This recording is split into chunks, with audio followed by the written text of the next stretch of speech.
Look, our bodies are incredibly smart and constantly give us feedback. How you feel after eating something is especially important. Focus on how you feel in the 2 to 4 hours after consuming any food. This is the golden rule for understanding whether that food is truly good for you. For example, let's say you indulged one day and had a hamburger. Observe your energy levels and alertness over the next 24 hours. You'll learn so much from your body's reactions. Similarly, if you feel refreshed and great after a simple meal, add those foods to your menu more often. Remember, I'm not talking about the momentary pleasure you feel while eating or 5 minutes after eating. What really matters is how it makes you feel in that 2 to 4 hour period, because things that seem very appealing at first can take a heavy toll later on. The next point is so important that it should probably be at the top of the list. As the great doctors say, don't sit down to eat until you're truly and completely hungry.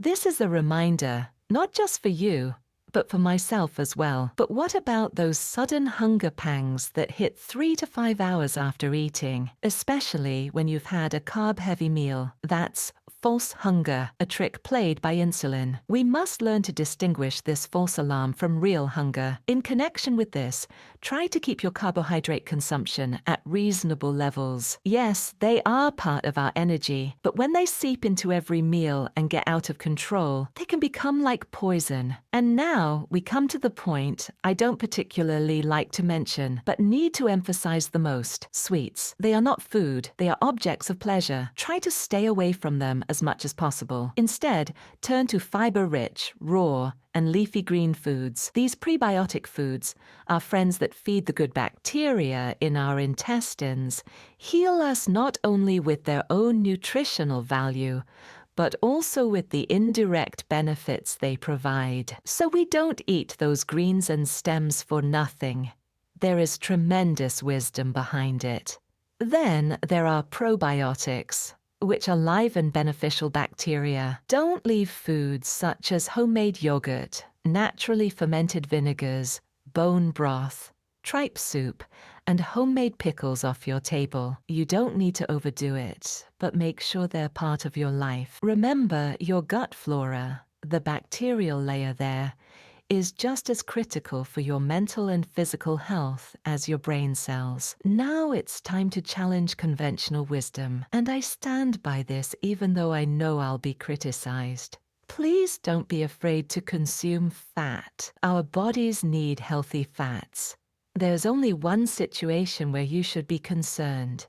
If you consume too many carbohydrates, the fats you add on top can actually harm your body. But when you reduce carbohydrates and increase healthy fats, you can witness miracles. All we need to do is learn to distinguish between beneficial and harmful fats. Let's not forget that most fruits today are practically sugar bombs. That's why it's beneficial to be moderate even when consuming fruit. It's a very common habit here, especially after a rich dinner.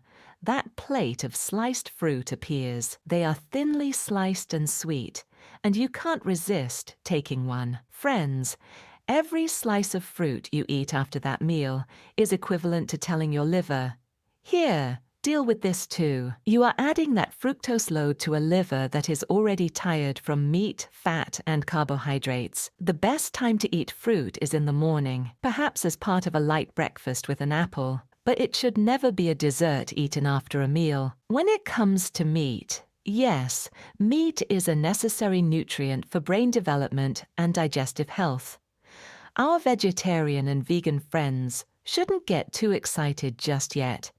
There is a point I will concede to them. Our factory settings actually indicate that we should consume meat in very small amounts. For most of us, consuming high-quality red meat once a week is sufficient.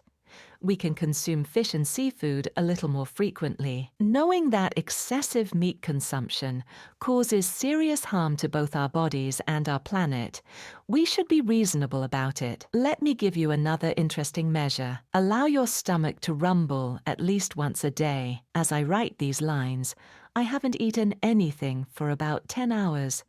and I can hear those sweet rumblings from inside. Do you know why this sound occurs? When we are hungry, with our stomach and intestines empty, the body's cleaning crew kicks in. It's as if someone is manually flushing the pipes inside, gathering all the waste, dead cells and debris, and pushing them toward the exit. This amazing cleaning process only happens when you give your stomach enough time to rest. And finally, perhaps the most enjoyable rule, avoid routines. Surprise your body with pleasant surprises. Try different foods. Try being vegetarian or vegan for a day every now and then. You have nothing to lose.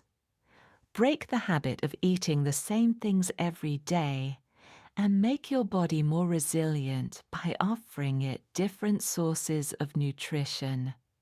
Don't forget to follow us for more videos.